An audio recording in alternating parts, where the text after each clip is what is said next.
참 재밌죠. 왜 이렇게 다 이렇게 좁은데 그렇게 몰려 앉아 계신지 모르겠어요. 서로 안 보이는데. 네? 아멘도 크게 안 하면서. 마태복음 26장 57절에서 68절입니다.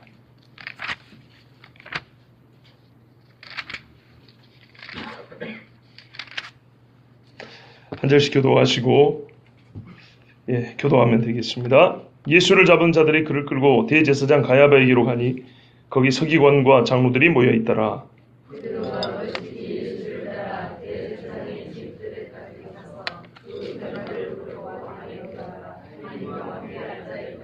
대제사장들과 온 공회가 예수를 죽이려고 그를 칠 거짓 증거를 찾으매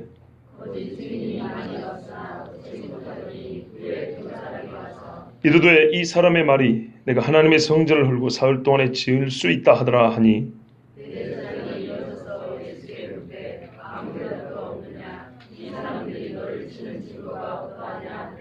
예수께서 침묵하시거늘 대제사장이 이르되 내가 너로 살아계신 하나님께 맹세하게 하노니 내가 하나님의 아들 그리스도인지 우리에게 말하라.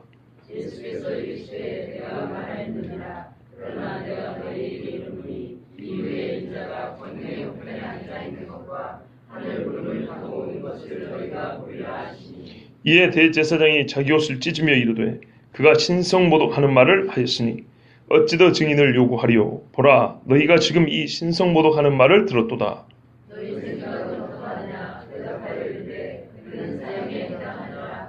이에 예수의 얼굴에 침뱉으며 주먹으로 치고 어떤 사람은 손바닥으로 때리며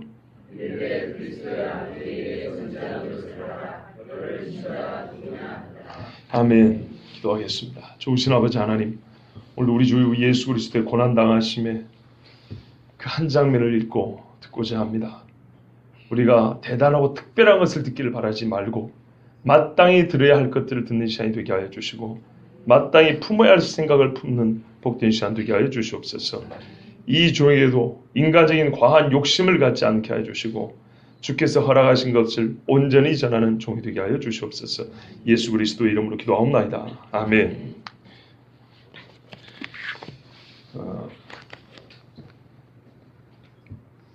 예수님이요 겟세마네에서 잡히셨습니다.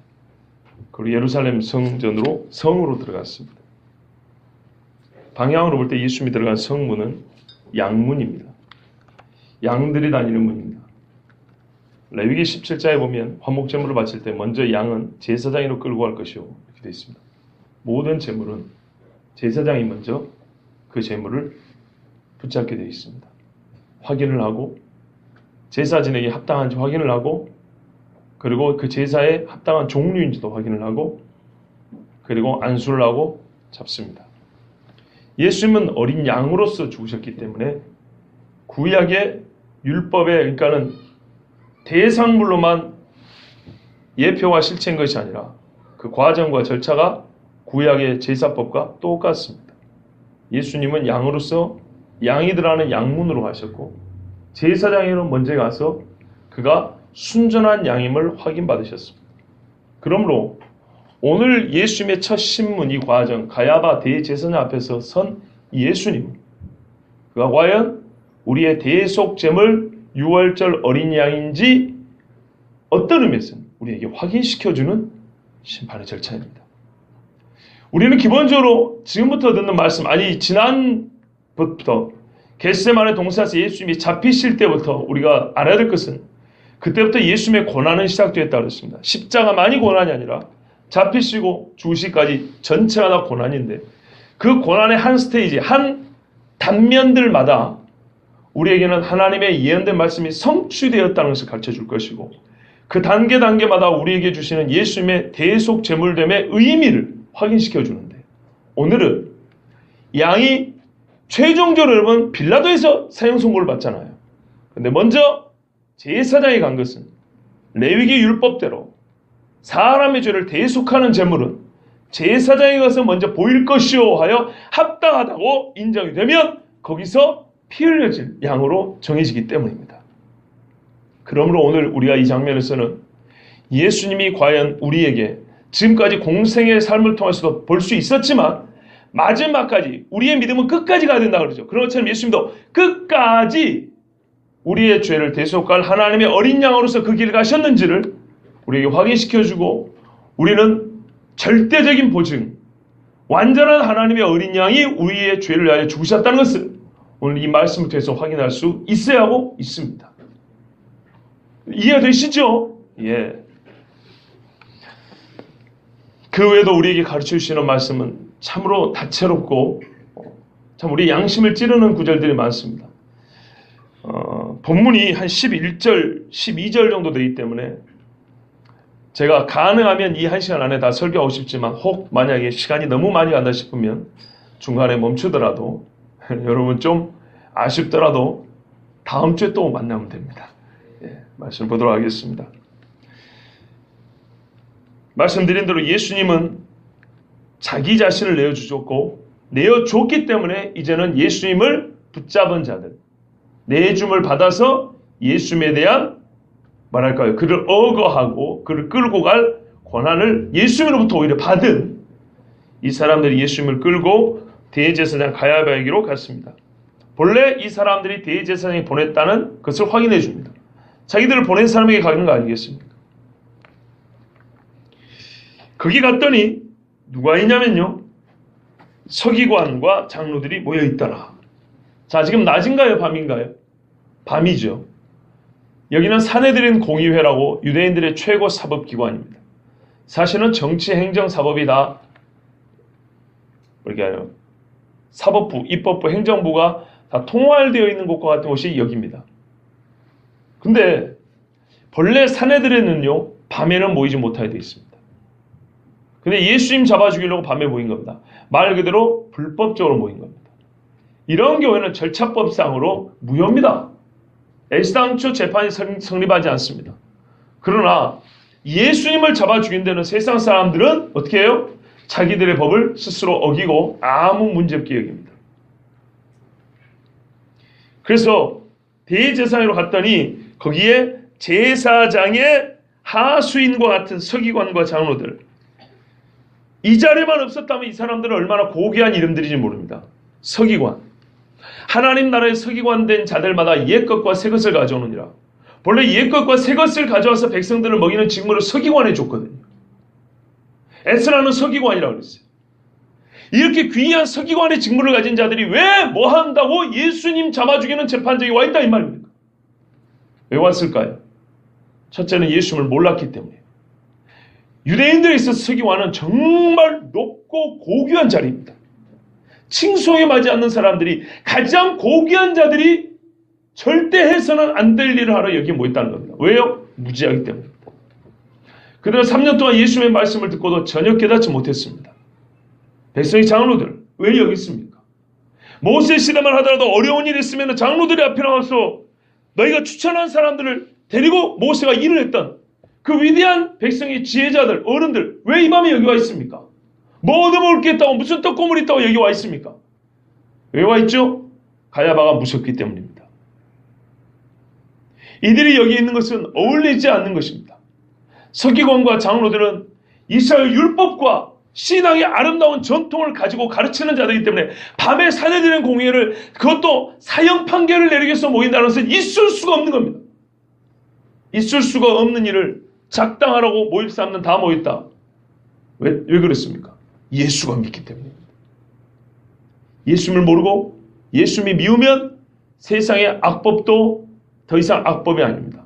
예수를 죽인 데 사용되는 법은 다 의로운 법이 되어버려요. 이들은 자기들의 법을 어기면서도 아무렇지도 않게 가장 의로워야 될 사람들이 이 악에 동참하고 있습니다. 첫째는 예수님을 모르고 미워했기 때문에, 두 번째는 가야바가 무서웠기 때문에 할 수 없이 앉아있는 겁니다.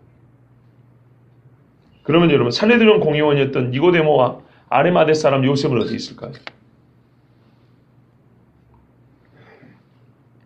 여기 없다고 봐야 됩니다. 예전에 어떤 일이 있었냐면, 예수님을 또 잡으려고 산헤드린 공의회가 예전에도 모인 적이 있었습니다. 그때 니고데모가 뭐라 그랬냐면, 우리 율법은 사람의 행위를 악한지 선한지 따져보지도 아니하고 사람을 잡느냐, 이렇게 니고데모 한마디 했던 사람들이 수그러들었어요. 그런 니고데모를 불렀겠습니까? 안 불렀겠죠. 이 자리에 있으면 니고데모가 무슨 말을 했겠어요? 그때는 이보다 심각하지도 않았는데도 니고데모가 그렇게 말을 했어요. 안 부른 거예요. 아리마대 사람 요셉 같은 사람이나 니고데모 같은 예수님에 대한 신앙이 있다고 생각되는 사람들은 부르지 않냐고, 예수님에 대하여 악한 감정을 가진 사람들, 즉 악인들만 모인 거예요. 일제시대에 1939년도에 37년인가 39년도에 대한예수교 장로회가, 그때는 통합합덕고신 이런 게 없습니다. 장로회가 신사참배 가결을 하는데 주기철 목사 같은 반드시 반대할 만한 목사들은 사전에 전부 다 감옥에 집어넣고, 또한 반대할 만한 총대들, 목사 장로 있는 사람은 순사들 전부 다 옆에 서가지고 한마디만 해봐 이러고 썼습니다. 그리고 그때 총회장이 신사참배는 종교행위가 아니라 정치행위, 요즘에는 정치 이야기하면 오히려 목사가 무슨 정치 이야기하면 난리죠. 근데 그때는요, 신사참배를 가결해야 되니까 종교행위, 즉 신앙이 아니고 정치행위다 그러면서, 그러면 정치행위를 뭐하라고 교회에서 그렇게 난리합니까? 요즘 같은 말 못했겠죠. 그런데 그때는 정치행위이므로 괜찮다, 땅땅땅 때렸습니다. 그때 당시에도 현장에서 반대하는 목사들이 있었습니다. 다 잡아왔습니다. 비슷해요. 악을 행하는 데는 악한 사람들끼리 모이고 그 악한 사람들끼리 뜻을 모읍니다. 그런데 이때 베드로가 예수님을 따라갔답니다. 베드로가 따라간 것을 어떻게 생각하십니까? 베드로가 예수님을 막 구하고 싶어서 따라간 건가요? 왜 또 아니라 그러세요? 다른 제자들 아무도 안 갔는데 베드로 혼자 갔는데. 겟세마네 동산에서도 칼 든 사람은 베드로잖아요. 그렇죠? 저는 적어도 베드로의 이 행위를 무시하지 않습니다. 여러분 그거 아셔야 돼요. 유다를 빼고 11명 중에 베드로 혼자입니다. 많이 잡아도 10분의 1입니다. 기껏해야 10분의 1이 예수님 죽는데 따라가기라도 하는 겁니다. 나머지는 가지도 않아요. 거짓말 같죠? 두고 보세요. 우리나라 역사가 이미 다 보여주고 있습니다. 우리나라 교회의 역사가 보여주고 있습니다. 옛날에 왕년에 유명했고 나라를 교회를 들었다 놨다 했던 목사들 중에 지금도 존경받는 사람 몇 명이나 있는지 한번 봐보세요. 분강사조 유명한 분들이 아시죠? 조모 목사라고, 신모 목사라고 등등등. 나이 얼마 안 되는 저도 아는 사람들이 들어있는데 저보다 연배가 높으신 분들은 다 아실 거예요. 그분들이 되게 6, 7, 80년대까지 이 나라 교회를 휘어잡았던 사람들 아닙니까? 아직 그분들이 신앙이 건재하다면, 건강이 아니라 신앙이 건재하다면 한국교회 말 한마디로 바르게 인도할 수 있어야 됩니다. 안 되잖아요. 10분의 9는 다 떠납니다. 잘해야 10분의 1 예수님 따라가는데요. 그나마 더 보십시오. 그러니까 무슨 말이냐면 어줍지 않은 신앙은 다 이렇게 된다는 얘기입니다. 확실하게 믿지 않으면. 근데 성령을 받고 났더니 11제자 다 순교했어요. 요한만 빼고. 요한은 끝까지 순교한 것처럼 살았고. 성령이 없으면은 교인의 모습만 갖고는 절대 예수님 못 따라갑니다. 자, 이때 당시 그랬어요. 예수님을 따라갔는데 왜 이 베드로의 행동을 칭찬할 수가 없냐면 이렇게 따라갔거든요. 멀찍이. 우리 번역은 좀 짧게 하는데 원래는 멀찍이 떨어져서 이렇게 따라간 겁니다. 안 들킬 정도로 떠난 겁니다. 이건 모양만 따르는 것이지 이미 버린 것과 다름이 없습니다. 곧 드러날 일 아닙니까? 몇 시간 있다 드러났잖아요. 벌써 여기서부터 나타나는 겁니다. 멀찍이 따라하는 것. 오늘 말씀을 통해서는 저는요, 아까 기도도 그랬지만 특별한 뭔가가 아니라 당연히 들어야 될 것을, 매우 평범한 이야기인데 우리 신앙생활에 좀 실제적인 이야기들 하나하나 짚고 넘어가려고 합니다. 교회에서 봉사도 보세요. 멀찍이 이런 사람들은요 사실 별 마음이 없어요. 베드로의 배신은 여기서부터 시작되는 겁니다. 멀찍이 서 있는 데서부터. 야곱, 요셉의 환난에는 관심이 없는 자로다. 너희는 상하궁에 누우면서 요셉의 환난에는. 우리 신앙생활에 균형이 좀 있어야 된다 그러는데 좀 불쌍한 사람들 돕는 것을 별로 그렇게 탐탁지 않게 하는 생각하는 분들도 있어요. 이 문제로 또 좀 나중에 전하도록 하겠습니다. 자, 베드로가 멀찍이 따라가서 어디까지 들어갔냐면요. 멀찍이 따라갔는데 갈 때까지 갔죠. 대제사장의 집 뜰에까지 가서 아이고 뜰엔 들어갔네요. 훌륭하죠. 여기까지 간 것은. 근데 왜 들어갔죠? 그 결말을 보려고. 이게 멀찍이 따라간 목적입니다. 이 결말을 보고자 했다는 게 무슨 뜻일까요? 잘 보세요. 이 말 그대로 해서 이런 겁니다.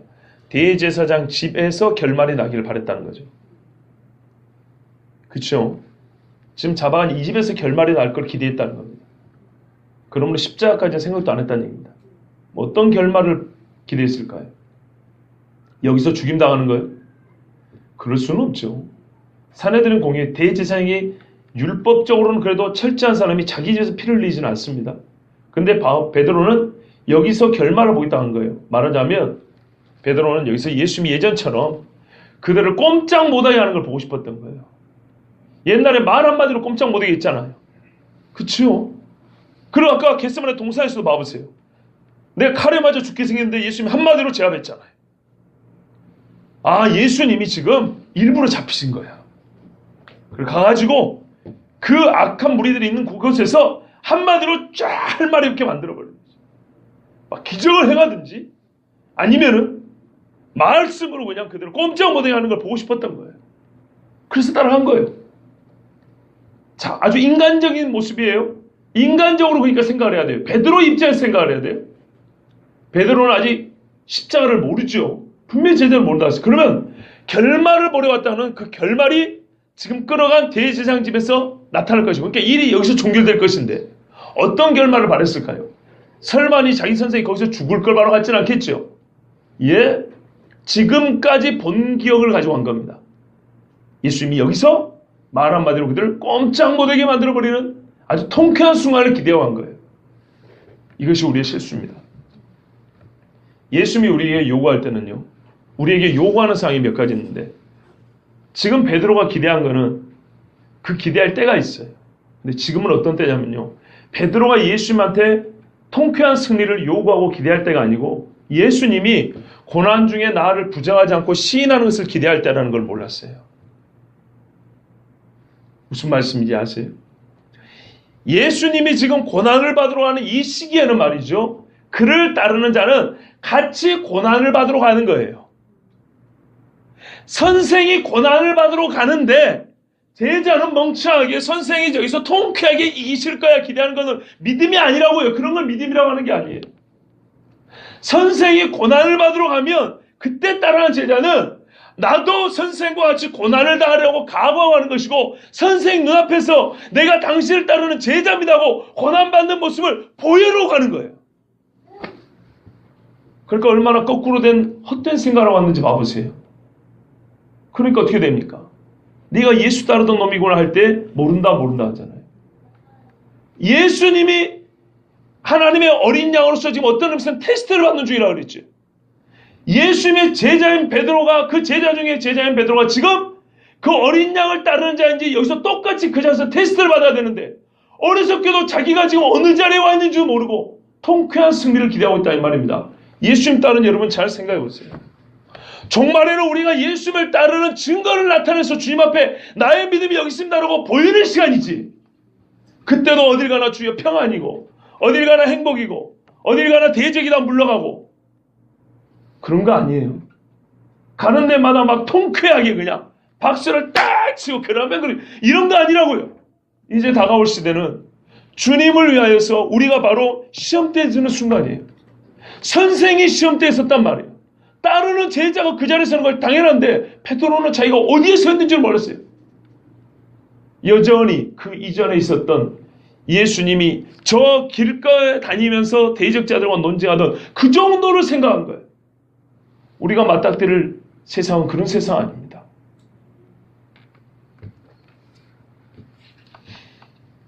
이건 불신입니다.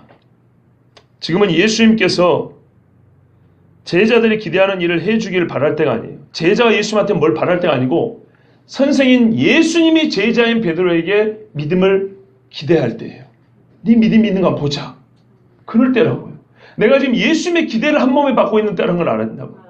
우리 주님이 나의 믿음을 확인해보고 싶은 때라고요. 지금 이 순간.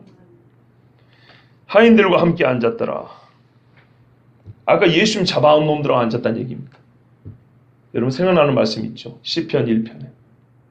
복 있는 사람은 악인들의 꾀를 따르지 아니하며 죄인들의 길에 서지 아니하며 오만한 자들의 자리에 앉지 아니하고 오직 여호와 율법을 즐거워하여 그의 율법을 주야로 묵상하는도다. 베드로가 몇 시간 전에 예수님이 하신 말씀을 묵상하는 중이었더라면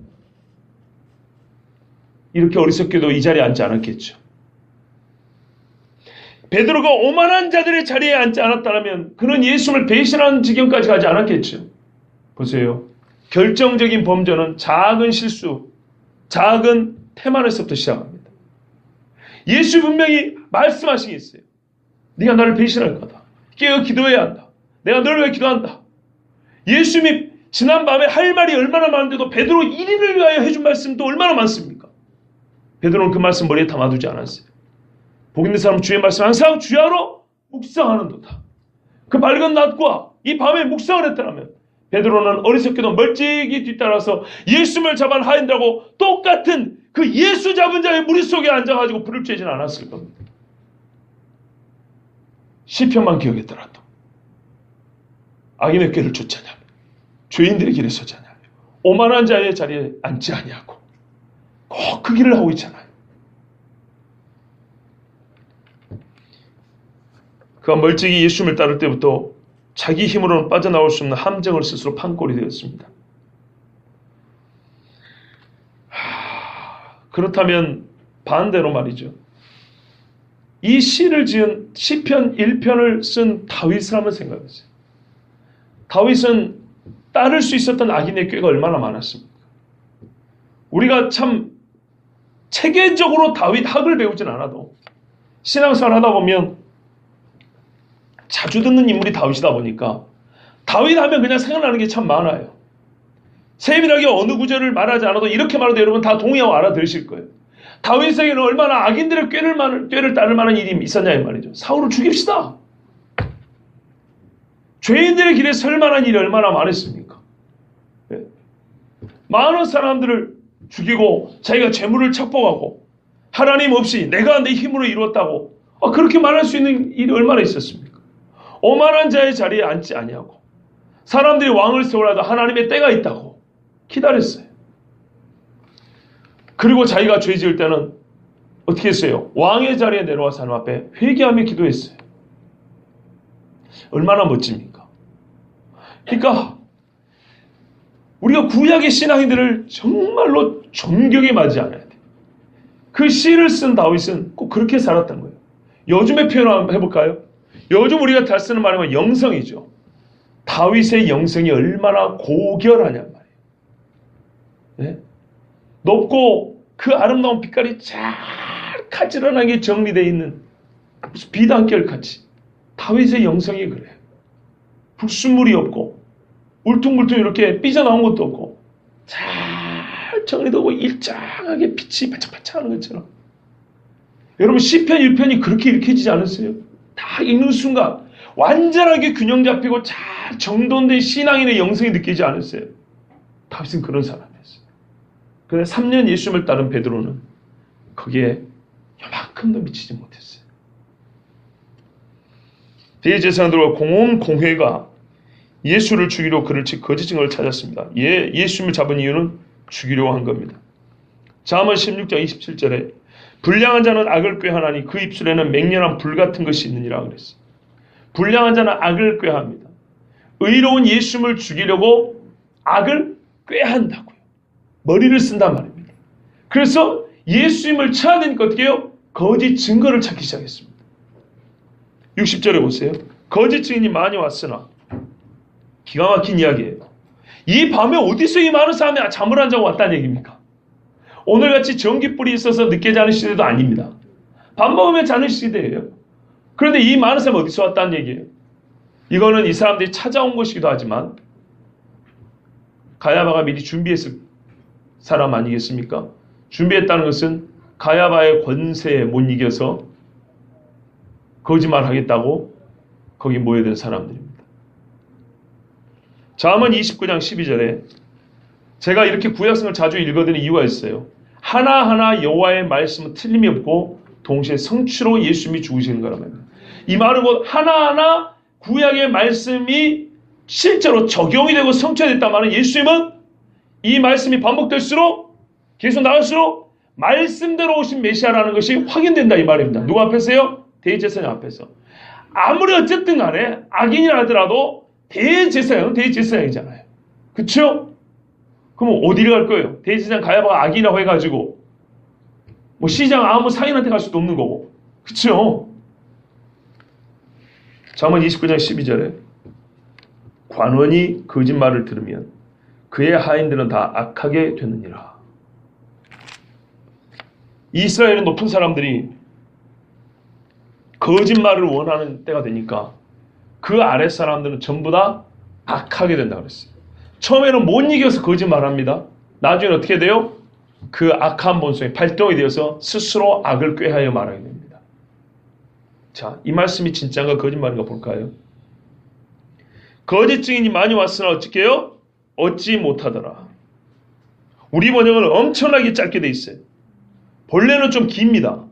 중복되는 걸 빼버린 것 같은데요. 본래는 어떻게 기냐면, 거짓 증인을 구하되, 59절 보세요. 거짓 증거를 찾음에 그랬죠. 찾음에 60절에 이렇게 받아야 됩니다. 아무 증거도 못 찾았다. 그래서 또 많은 거짓 증인이 왔는데 그들 중에도 찾지 못하였다. 그러니까는 예를 이런 거죠. 야, 여기 있는 사람들 중에 이 예수의 잘못한 거 얘기 좀 해보라 했더니 말이 없는 거예요. 그래서 증인들하고 불러왔더니 얘들도 말을 못하는 거예요. 딱히 증거가 없었다는 얘기입니다. 또 다르게 표현하면 증거라고, 예수님을 잡아 죽일 증거라고 말했는데 사형에 해당하지가 않는 거예요. 너무 시답지 않은 것들을 말하기 때문에. 아무리 악인이라도 자기들이 생각해도 이런 걸 가지고 예수님을 죽이기는 너무 부족한 거예요. 여러분, 절도 한 번 했다고 사람을 사형시킬 수는 없잖아요. 그래서 왜 이렇게 쓸데없는 놈들만 많이 모인 거냐고 말이죠. 대제사장이 화를 내고 그랬지 않겠습니까? 그때 두 사람이 왔다는 거예요. 대제사장이 잘 보이려고 했는지 아니면 누가 어디에서 이렇게 물어 찾아왔는지 두 사람이 왔어요. 근데 이 사람들이 와서 뭐라고 말하냐면요. 이 사람의 말이 자기들이 들었다는 겁니다. 내가 하나님의 성전을 헐고 사흘 동안에 지을 수 있다 하더라. 이렇게 얘기를 했어요. 이게 결정적인 증거 중에 1번이 됩니다. 2번은 네가 그리스도냐이고 1번이 이게 결정적인 증거 중에 하나입니다. 왜 그러냐면요. 내가 다시 지을 수 있다는 자기 능력을 말하기 전에 우리는 여기에 집중하죠. 어떻게 사흘 만에 짓냐는 거지. 근데요. 그 앞에서 성전을 헐고 여기서 유대인들은 분노가 치는 겁니다. 그들의 신앙은 성전 신앙입니다. 그런데 하나님의 성전을 허물겠다는 자체, 이런 발상 자체가 때려 죽일 놈입니다. 사도행전 6장에도 보면 거짓 증인들이 스데반을 고발할 때 말하면 저가 하나님의 성전을 모독하고 이렇게 됩니다. 그래서 스데반이 돌에 맞아 죽습니다. 물론 그것만 아니지만 그 결정적 증거 중에 하나가 됩니다. 마찬가지입니다. 예수님을 반성전적 인물로 만드는 겁니다. 요한복음 2장에 보면 예수님이 장사치들 상을 둘러엎고 돈 바꾸는 상을 둘러엎죠. 바로 그 이야기를 하는 겁니다. 그러면서 예수님이 막 화를 내면서 너희가 도적의 소굴로 만들었다고 그렇게 말씀하죠. 그러면서 뭐라면 너희가 내 아버지의 집으로 장사하는 집을 만들지 말라 이랬어요. 이거는 우리가 잘 기억하지 못하는 말씀이죠. 되게 너희가 도적의 소굴로 만드느냐까지는 아는데 장사하는 집으로 만들지 말라는 우리 기억 잘 못하죠. 예수님이 이렇게 말씀했어요. 그러니까는 하는 짓은 도적의 소굴로, 그러니까 도적 같은 짓을 하고 있다. 그리고 그렇게 되면 어떻게 되냐? 이 집에 도적의 소굴만 될 뿐만 아니라 장사하는 집밖에 되지 않는다는 거예요.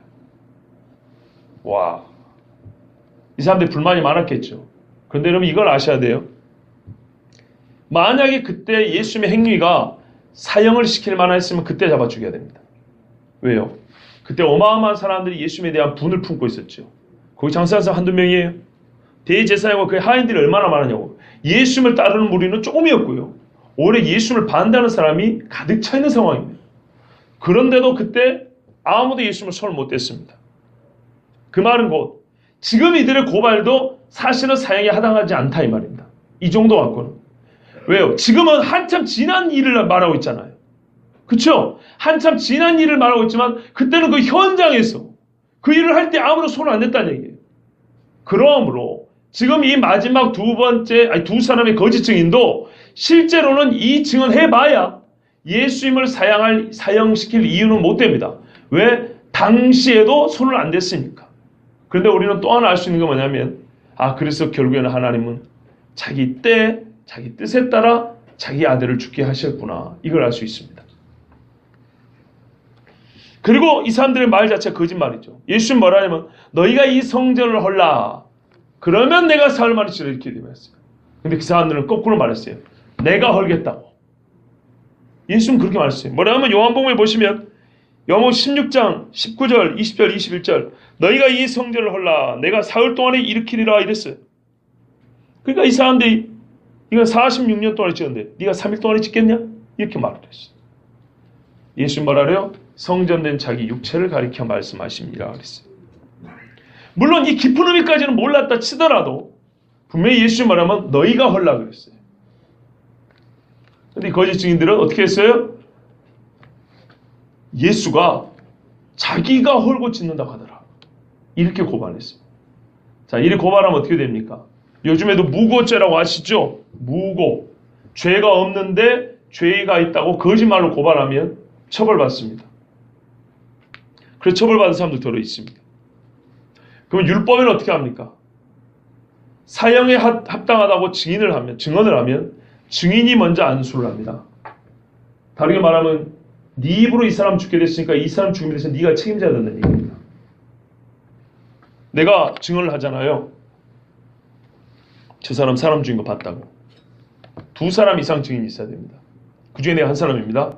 그럼 그 사람 사형시킬 때 증인인 내가 그 머리에 손 얹어야 됩니다. 얼마나 심장 떨린 이야기입니까? 쉽게 거짓말을 못하겠다. 그리고 거짓말로 이 사람을 죽어버렸으면 어떻게 하죠? 살인죄죠. 거짓말로 사람 죽게 한 나는 내 거짓말 그대로 내가 죽어야 합니다. 그러면 원래대로 하면 이 사람들 어떻게 해요? 이 거짓 증언 때문에 예수님이 죽게 됐죠. 이 사람들은 전부 다 사형에 해당합니다. 자기 스스로 자기들의 범죄의 대가가 무엇인지 자기들이 얼마나 크고 무서운 죄를 짓고 있는지를 스스로 지금 확인해 주는 꼴입니다.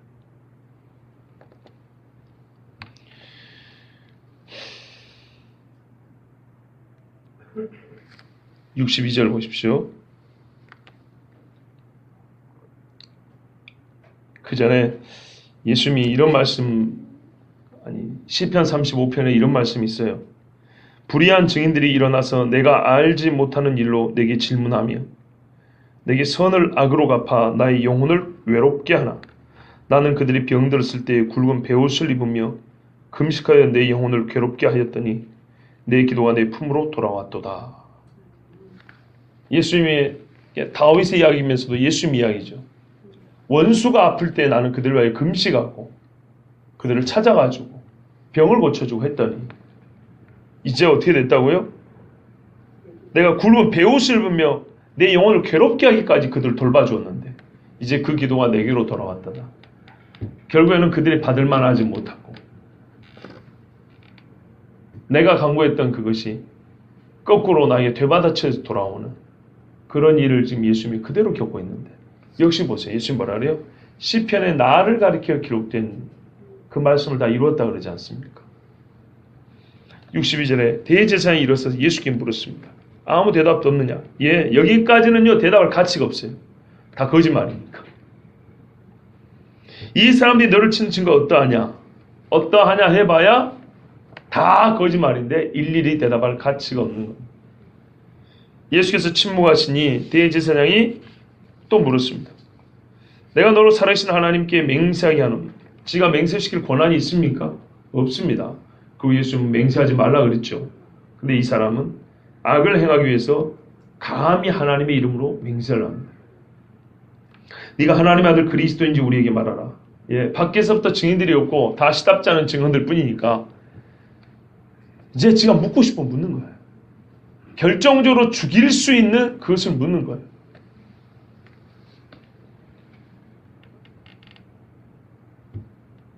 여러분, 예수님이 이 질문에 대답을 하시죠. 이 질문에 대답을 안 할 수가 없습니다.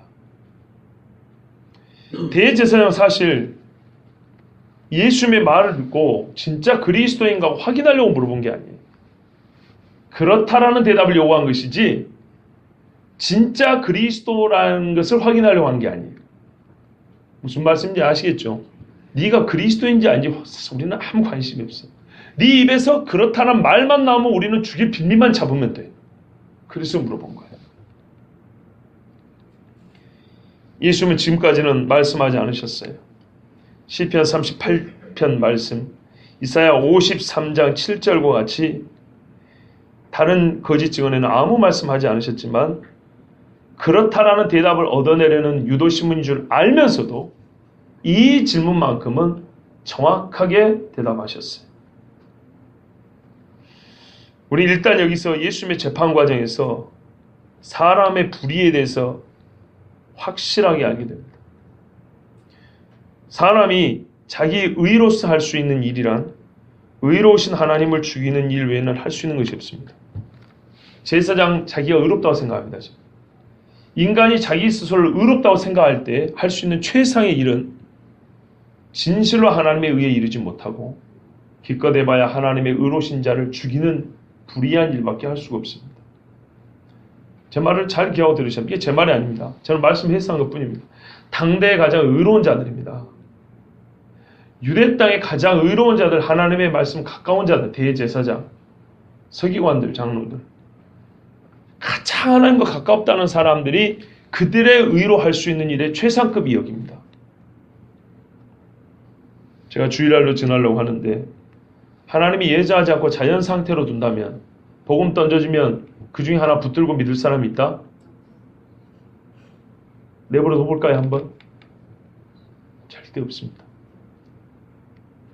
로마서에 그러잖아요. 그 상실한 마음대로 내버려 두니까 너희 중에 잘난 놈 믿고 안 믿는 놈 말고 한번 알아서 해봐라고 내버려 두니까 어떻게 돼요? 전부 다 로마서 1장 끝부분에 사형에 해당하다 그랬어요. 예수님의 죽으심은 아직 재판이 다 끝나지 않았지만 벌써 수많은 예언된 말씀의 성취인 것을 알게 됩니다. 그런데 이 예언은 누구에게? 메시아에게 준 예언입니다. 그러므로 예수님은 메시아 즉 하나님의 어린 양으로서 세상 죄를 지고하는 어린 양으로서 지금 대제사장 앞에서 철저하게 검증이 이루어지고 있고 통과되고 있다는 것을 우리가 알 수 있습니다. 예수님이 말씀하셨습니다. 물어보니까 우리에게 말하라. 네가 하나님의 아들 그리스도이냐? 우리에게 말하라 했어요. 똑똑하네요. 하나님의 아들이 그리스도인 줄은 알고 그리스도는 곧 하나님의 아들이라는 걸 알고요. 네가 말하였느니라. 부인하는 거 아닙니다. 예수님이 시인하는 겁니다. 근데 왜 네가 말하였느냐 그랬을까요? 대제사장을 조금 뭐랄까요? 존대하지 않는 낮추는 대답입니다. 왜요 여러분? 내가 옳은 대답을 하지만 내가 존경할 만한 사람, 권위를 인정할 만한 사람이 물어볼 때 같은 대답이라도 그에게 대답하는 나의 태도와 똑같은 질문에 같은 대답을 하지만 정말 나를 해하려고 하는 사람, 불의한 목적을 가지고 있는 사람, 그 속이 뻔히 보이는 사람이 질문한다면 같은 대답이라도 여러분 어떻게 하겠어요? 좋게 말할 이유가 없지요. 그와 같은 겁니다. 예수님이 지금 하신 말씀은 감히 네가 지금 여호와 하나님의 이름을 걸고 맹세를 하고 나에게 맹세를 시켜 하고자 하는 것은 나를 죽일 이유를 찾겠다는 이 악을 위하여서 하나님의 이름을 써서 맹세를 했잖아요. 그런데 예수님이 이 질문에 부정을 할 수 없어요. 그것 때문에 죽어야 되는 거니까. 부정을 할 수 없지만 그렇다고 이거를 질문하고 맹세를 시킨 너를 나는 존대할 수가 없어. 하나님 이름을 망령되이 일컫는 너를 존대할 수는 없어. 그래서 대답한 거예요. 네 말한 대로다. 이렇게 대답한 거예요. 예수님 부인하지 않았습니다. 만약에 자 이렇게 긍정을 대답했는데요. 만약에 거꾸로 부정을 했다고 생각해 봅시다. 부정했으면 예수님은 자기 존재를 부정하는 것이고 또 하나는 고난을 감소시키는 그런 목적을 위해서 부정한 것이 되어버립니다. 부정하지 않았기 때문에 더 두드러 맞았고 더 침뱉음을 당했고 더 무서운 죽음으로 빨리 죽게 됐습니다. 여기서 여러분 선생으로서 우리에게 보여주신 모범을 봐야 됩니다. 예수 그리스도의 이름과 복음으로 말미암아 우리가 장차 세상의 관원 앞에 설 때 예수님 제자들이 여러 번 그 말씀하셨습니다. 그들에게 사로잡혀 신문을 받을 때 우리의 자세와 우리의 할 말을 여기서 배워야 합니다. 쓸데없이 모든 것에 자존심 상한다고 긁는다고 다 대답하면서 같이 성질을 돋구고 싸울 일이 아닙니다. 우리가 나중에 이런 일을 겪는다면 이유는 한 가지입니다. 앞에 물은 것들은 다 쓸데없는 밑밥이고 핵심은 네가 그리스도이냐는 겁니다. 그리스도가 너에게 누구냐는 겁니다. 그 한 가지 대답을 확실히 해야 됩니다. 고통을 감소시키거나 혹은 나의 안일함을 위해서 예수 그리스도를 부정하는 일은 절대 해서는 안 됩니다. 새벽에도 말씀드렸지만 옛날에 믿음의 사람들은 순교하는 그 현장에서 자기를 목을 치고 자기를 태우는 그런 장작, 사형 교수대 앞에서 입을 맞췄다 그랬습니다. 그럼 뭐냐면 그리스도의 피로 나의 주신 복음을 나도 내 피로 인치노라. 자기의 피로 내가 그리스도를 향한 믿음이 있다는 것을 내가 인을 치고 죽겠다. 마지막 도장을 치고 죽겠다. 얼마나 멋졌는지 모릅니다. 예수님은 그 신앙인들의 모범이 되어주셨습니다. 감소시키지 않았어요. 이건 우리가 그 몰약을 탄 포도주 이야기 때도 이미 다 들은 말씀입니다. 예수님은 이 기회에 스스로 본인이 재판장 되심을 선언하는 기회로 삼으셨습니다. 어떤 권세요? 대제사장이 갖고 있는 이 땅의 권세가 아니라 하늘의 권세로. 보십시오. 그러나 내가 너에게 이르노니 이후에 곧 머지않아 길다고 생각해서 우리 착각이고요. 곧 있다가 인자가 권능의 우편에 앉아있는 것. 시편 110편 말씀대로 여호와께서 내 주에게 말씀하시를 내가 네 원수를 내 발판이 되기까지 너는 내 오른편에 앉아있으라. 이 말씀인데 그것이 곧 자기에 관한 말씀이라고 히브리서도 말씀하셨고 예수님이 여기서 그 말씀을 그대로 쓰셨습니다. 근데 인자라 그랬잖아요. 인자는 누굽니까? 육체를 입은 하나님의 아들이죠. 가장 비천한 때에도 하나님의 아들이었고 가장 영광스러운 때에도 육체를 입고 계신 분. 그분을 이 두 양성을 가리키는 그리스도를 양성을 가진 그리스도를 가리키는 표현이 인자입니다. 겉보기에는 사람의 아들이지만 실상 하나님의 아들로 임마누엘 우리와 함께 하시는 하나님을 가리키는 호칭이 인자입니다. 하늘 구름을 타고 오는 것을 너희가 보리라. 다니엘서 7장 13절 14절 말씀에 예적부터 계신 이에게 인자 같은 이가 오는데 그가 구름을 타고 오고 쇠하지 않은 나라와 망하지 않은 권세를 준다고 그랬죠. 그러니까 예수님이 지금 시편과 다니엘에 예언된 메시아 심판주의 예언 말씀을 바로 나에 대한 말씀이다. 이렇게 선포하고 있는 겁니다. 그러니까 말하자면 누가 재판장이라는 거예요? 내가 재판장이라는 얘기입니다. 그러면 이 사람들은 지금 여기서 재판을 받은 셈입니다. 누가 누구를 재판하지요? 대제사장과 서기관과 장로는 자기들이 예수님을 재판한다고 생각합니다. 그러나 예수님은 너희의 이 악행을 어디서 앞에 하고 있죠?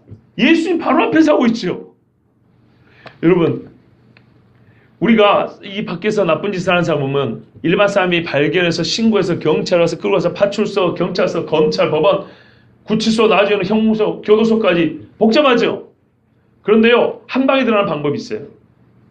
재판하는 법정에 가가지고 재판장 앞에 칼 들고 한번 들어가 보세요. 그 자리에서 들어갑니다. 그 자리에서 접힙니다. 자, 아주 그냥 쉽게 예를 든 겁니다. 복잡하게 이 절차를 거칠 필요가 없어요. 법원에 가가지고 판사한테 칼 휘두르면 돼요. 그 자리에서 그 사람은 바로 구치소로 들어갑니다. 예, 재판 절차가 매우 빨라질 겁니다. 봐주는 것도 일절 없을 겁니다. 법정 모독까지 포함돼가지고 플러스 돼가지고 여러분 예수님이 지금 재판장이잖아요. 재판장 앞에서 지금 감히 하나님의 이름을 가지고 예수님을 재판하겠다고 써 있었어요. 증인도 필요 없어요. 그렇죠? 누가 누구를 재판합니까? 예수님이 이 사람들을 재판하는 겁니다.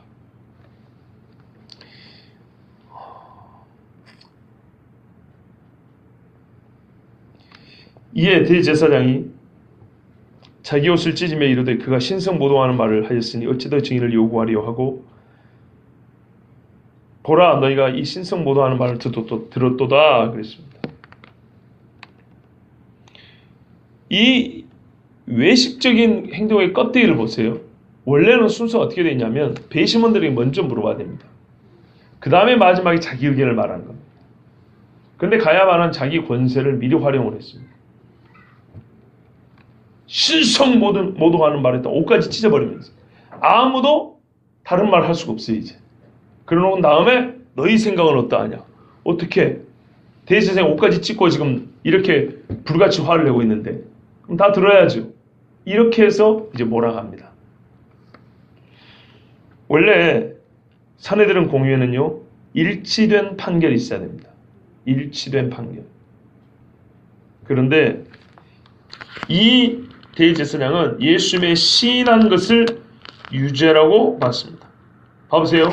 예수님이 시인했기 때문에 대제사장 1인이 유죄라고 판결하는 게 아니고 예수님의 말에 대해서 공유회원 한 사람 한 사람 전부 다 그렇다고 만장일치로 그렇다고 인정한 다음에 유죄라고 판결하는 겁니다. 그런데 예수님의 그렇다는 말을 듣자마자 본인이 확정 판결을 내린 다음에 옆에 사람들에게 어떠하냐고 다른 대답을 못하게 분위기를 그렇게 만든 다음에 대답하라고 한 거예요. 그러니 사람들이 뭐라고 대답합니까? 그는 사형에 해당하니라 이렇게 말했습니다. 가야바의 권세 안에 놓인 사람들만 모였는데 어떻게 다른 소리를 하겠습니까? 그런데 실상 유대인들은 사형 판결권이 없다라는 걸 우리가 알고 있습니다. 그래서 빌라도에 갔을 때 우리에게는 사람을 죽일 권한이 없나이다 그랬거든요. 그런데 자기들끼리 예수님을 사형에 해당하다고 결정을 내린 다음에 빌라도에게 끌고 와서는 조사를 해달라는 게 아니라 처형을 시켜달라는 거예요. 이 사람이 실제로 사형에 해당한지 조사를 해달라고. 그런 게 아니고요. 우리가 조사는 끝냈으니까 당신은 몸만 박으면 돼. 그거 빌라도가 가만 보니까 아닌 것 같잖아요. 그러니까 어떻게 해요? 군중을 성동해서 못 박아라 이렇게 했어요. 67절입니다. 이에 예수의 얼굴에 침 뱉으며 주먹으로 치고 어떤 사람은 손바닥으로 때리며. 그럼 재판이 끝났습니까? 아직 안 끝났죠. 빌라도를 설득했습니까? 사실 빌라도는 끝까지 설득을 못합니다. 어쩔 수 없이 그런 것이지. 그런데 이 사람들이 이 기회에 예수님을 잡아온 기회에 자기들이 하고 싶은 온갖 악행을 다 저지르기로 작정을 했습니다. 무슨 말이냐면 예수님을 지금 자기들 손아귀에 넣었잖아요. 빌라도가 풀어줄지 몰라요. 예수님이 사형을 받을지 안 받을지 몰라요. 그런데 이참에 잡아둔 김에 우리가 잡고 있을 때 하고 싶은 거. 예수 때리고 싶었어요. 침 뱉어보고 싶었어요. 욕하고 싶었어요. 꽉꽉 묶고 뒤지에 두드려 패버리고 싶었어요. 그전에는 다른 사람들이 있어서 내가 못했는데 지금은 네 제자들도 없고 네 편 아무도 없지. 잘난 그리스도야. 선지자 노릇해봐라. 눈 가리고 뺨 때리고 주먹으로 치면서 누가 때렸냐 하면서 그 악한 마음에 하고 싶었던 것을 다 해소하는 시간을 가졌어요. 여러분 여기 연세 드신 분들도 들어있는데 저도 대학교 다닐 때 보니까 학교 옆에서 술집에서 나이 든 아저씨하고 젊은 애하고 싸움이 났는데 젊은 애한테 힘이 붙여서가 아니고 그 말 때문에 죽겠더라고요. 말 때문에. 이 젊은 애가 뭐라는 줄 알아요? 나도 우리 집 가면 네 같은 아버지가 있어 이런다. 이거 원래 어른들이 할 소리 아닙니까? 아니 젊은 애한테 힘으로는 안 되죠. 그렇지만 말이라도 있잖아요. 이 버릇없는 놈 새끼야. 우리 집에 나도 네 같은 아들이 있어 이래야 되잖아요. 그런데 이 버릇없는 새끼가 말이죠. 진짜로 뭐라는 줄 알아요? 나도 우리 집 같으면 네 같은 애비가 있어 이랬다고요. 제가 대학교 날 들었거든요. 20년쯤 전에 들은 이야기입니다. 이게 사람 사는 세상입니까? 아무리 뒤집어져 이번수지 생각해서 우리 집 하면 네 같은 애비가 있다고 이게 말이에요, 범벅이에요? 우리가 참 좋은 사람들끼리 몰려 사니까 그러지 하룻밤만이라도 좀 어두운데 한번 이렇게 마시러 한번 다녀보세요. 2년, 전년이면서 우리 집에도 니년 같은 애미가 있어 그럴 겁니다, 아마. 제가 20년 전에 들은 이야기니까요.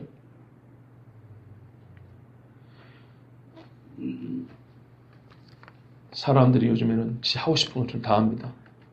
자기가 뭘 쥐었다 싶으면 이참에 이때 내 하고 싶은 걸 다 하는데요. 특별히 예수를 미워하는 사람들이 지금은 하고 싶은 거 못 하잖아요. 진짜는 마음대로 하라 할 것 같으면 지금이라도 교수 휘발유 뿌리고 불 지를 사람 없을 것 같습니까? 지금이라도.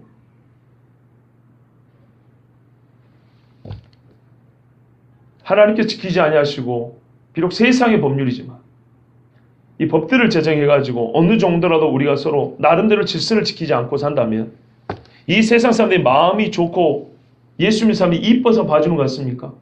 절대 안 그럽니다.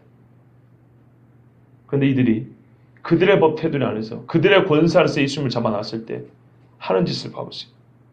얼굴에 침 뱉으며 주먹으로 치고 어떤 사람은 손바닥으로 때리며 우리 중에 어떤 관계에 있다 하더라도 얼굴에 침 뱉는 것이 예수님이 침 뱉음 받는 것보다 모욕적이지 않습니다. 예수님은 하나님이시잖아요. 하나님의 아들이 얼굴에 침 뱉음을 받았어요.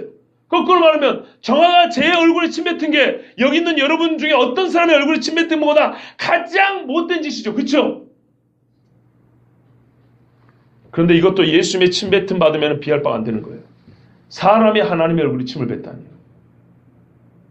우리 중에 있을 수 있는 가장 모욕적인 언사, 가장 괴롭고 섭섭하고 가장 슬프고 억울한 어떤 일이 있다 하더라도 하나님이시여 하나님의 아들이 우리의 구원자가 지금 이 순간부터 당하는 이 모욕과 수치는 비할 수 있는 게 아무것도 없어요.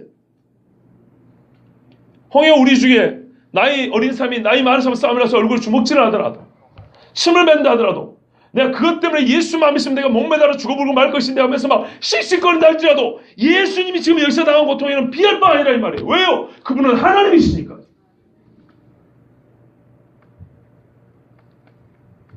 어떤 사람은 손바닥으로 때리더라. 참 성경을 너무 감사하게도 너무 잘 써주셨어요. 제가 감히 이런 말 할 수 있는지 모르지만 감사해요.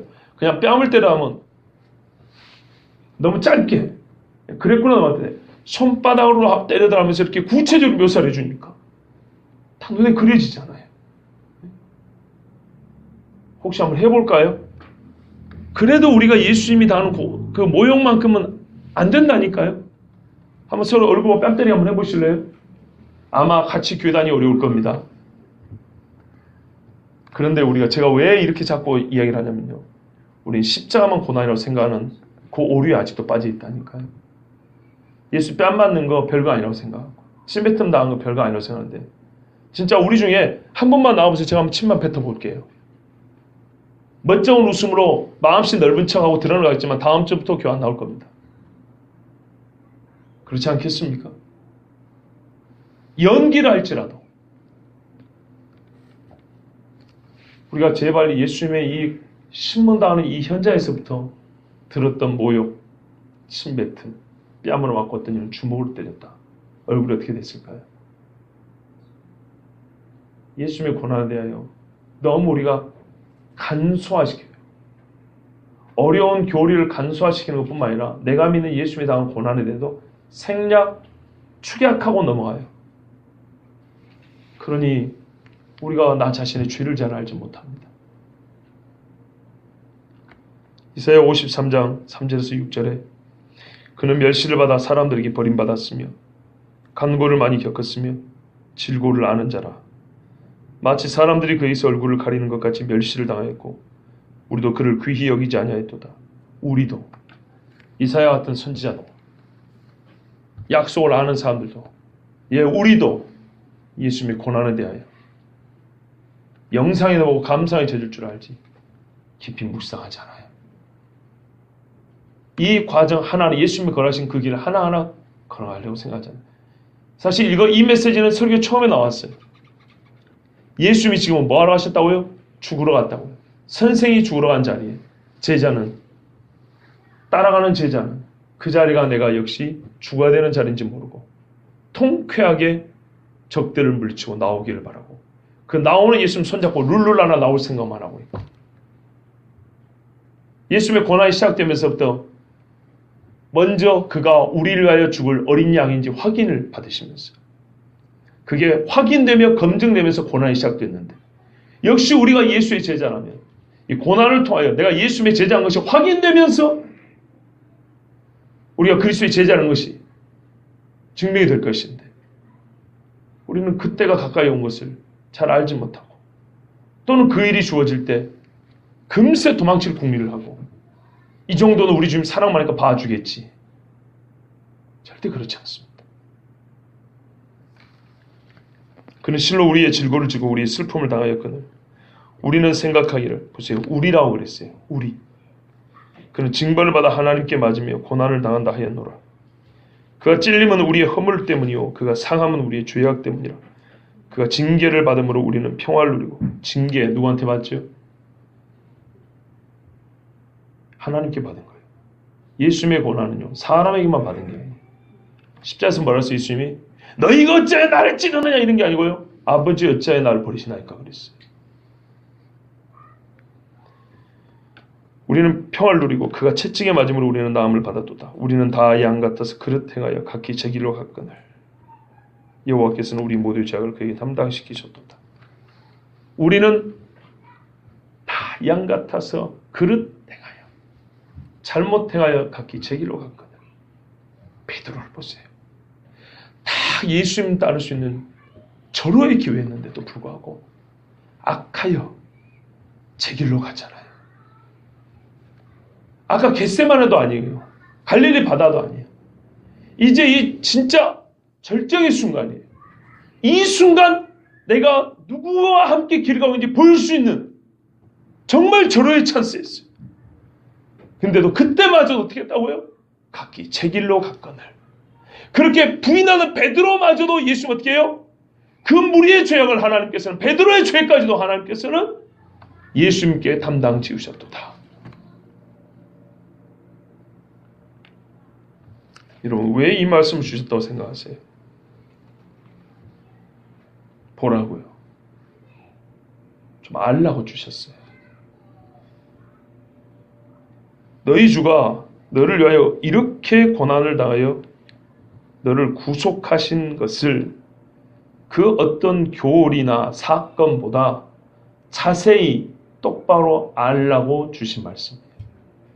그래서 제가 이 말씀을 준비하고 아까 처음에 기도를, 특별한 거를 찾지 말고 마땅히 알아야 할 바를 확실하게 알라고, 여기서 무슨 뭐 감추어진 뭐가 있을까 하고, 저번에 성찬식 할 때 마지막 잔이 어쩌고 한 것처럼 그런 뭐 마지막 반전 내지는 뭐 하나 남아있는 것처럼 그런 거 구하지 말고, 예수님의 이 고난당하는 장면은 어린애가 또박또박 글을 한자 한자 읽고 이야기책 하나를 처음부터 끝까지 또박또박해서 그 스토리를 딱 머릿속에 담고 있듯이, 예수님이 당하신 고난은 처음부터 끝까지 하나하나 차근차근 보고 세밀하게 보고 담아놓으라고요. 다른 건 몰라도 이거는 확실하게 알고 기억하라고요. 설교의 목표도 그것입니다.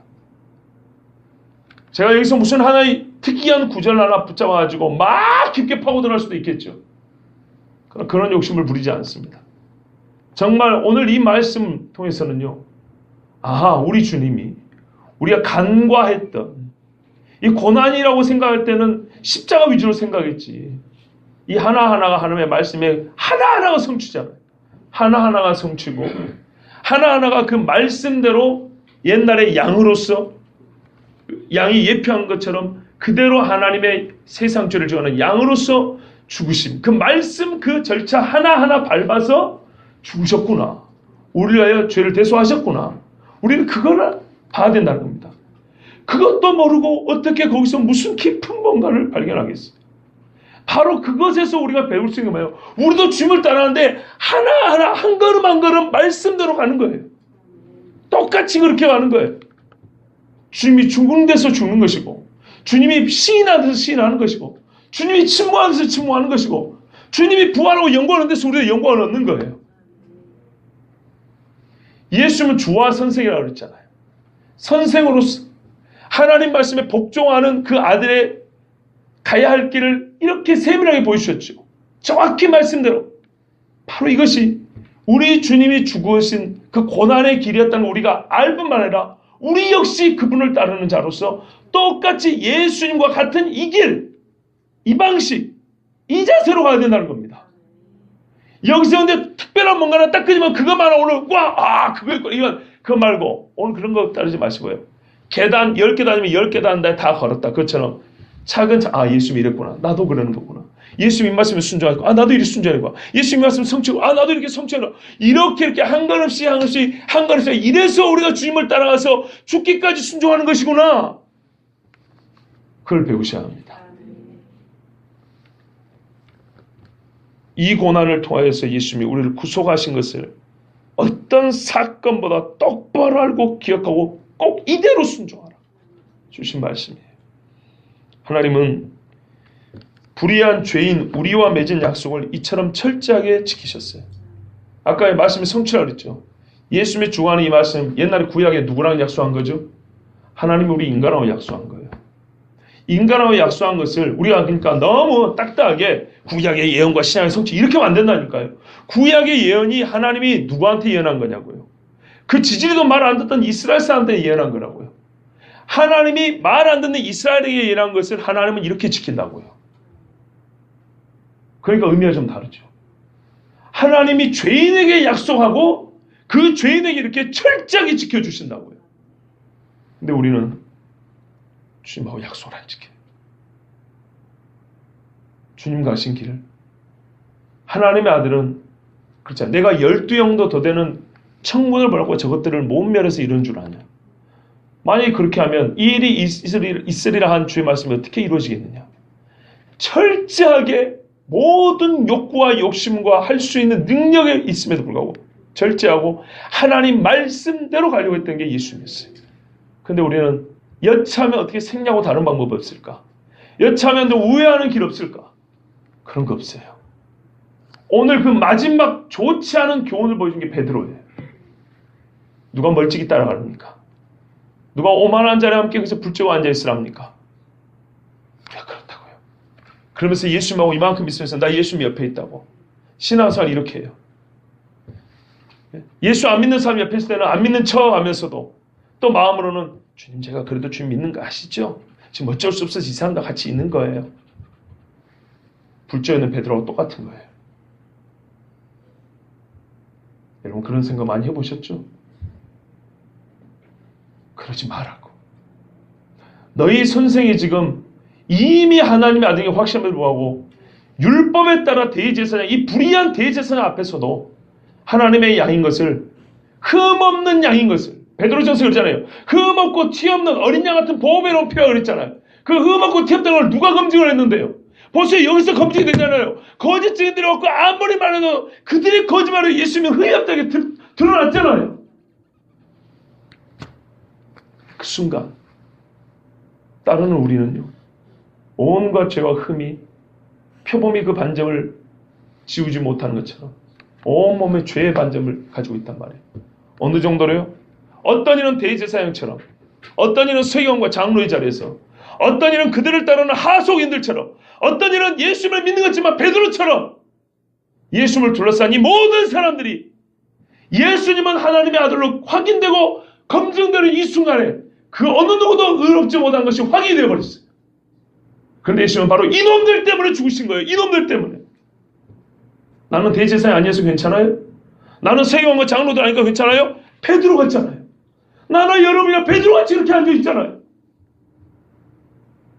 그러면서 나는 한때 예수를 따랐으니까, 나는 여전히 예수님과 함께 추억이 있으니까, 나는 예수님이 하신 말씀에 몇 가지 기억하고 있으니까, 나는 그래도 멀리도 따라오고 있으니까, 이거는 따라가는 거 아니에요. 이건 이미 배신이 시작된 거예요. 예수님의 고난이 이미 시작된 것처럼 베드로의 배신은 이미 여기서 시작된 거예요. 다시 말씀드립니다. 특별한 것을 기대하셨다면 오산입니다. 마땅히 배워야 할 것을 배우는 시간입니다. 우리 예수님이 이렇게 약속대로 바로 나 죄인을 위하여 죽으셨습니다. 우리는 참 미안하기도 이때 베드로를 닮아서는 안 됩니다. 멀찍이 있다는 예수가 아니에요. 포도가지에 붙어있으라 그랬죠. 악인들과 함께 앉아있으면서 멀찍이 예수님 어떻게 된 거죠? 교회가 문제였으면 뒤로 빠져서 교회가 어떻게 된 거죠? 이거 하나님을 사랑하고 하나님의 교회 사랑하는 거 아니에요? 제가 예전에도 그랬어요. 교회를 비판하는 사람 많이 있어요. 네가 끝까지 한번 그러면 교회를 살려봐라. 그런 사람 별로 못 봤다. 용하는 사람은 많이 봐도 진짜 그 교회를 위하여서 목을 거는 사람 보긴 힘들더라. 내 백성에서 나와라 해서 나올 때가 있는가 하면 어떨 때는 끝까지 붙들려서 목숨을 바쳐야 되는 경우도 있어요. 우리 주에는 타교에서 신앙생활 하다 오신 분들 들어있습니다. 나는 여러분을 부끄럽게 하려는 게 아니에요. 저에게도 그 정도 분별력은 있어요. 나와야 할 때와 싸우고 견뎌야 할 때는 분별해요. 싸우고 견뎌야 할 때가 아니고 나와야 할 때를 알고 나오셨다고 나는 그렇게 생각해요. 그렇지 않으면 안 받아줍니다. 그런데요. 갈수록 약해진 것은 인정해야 돼요.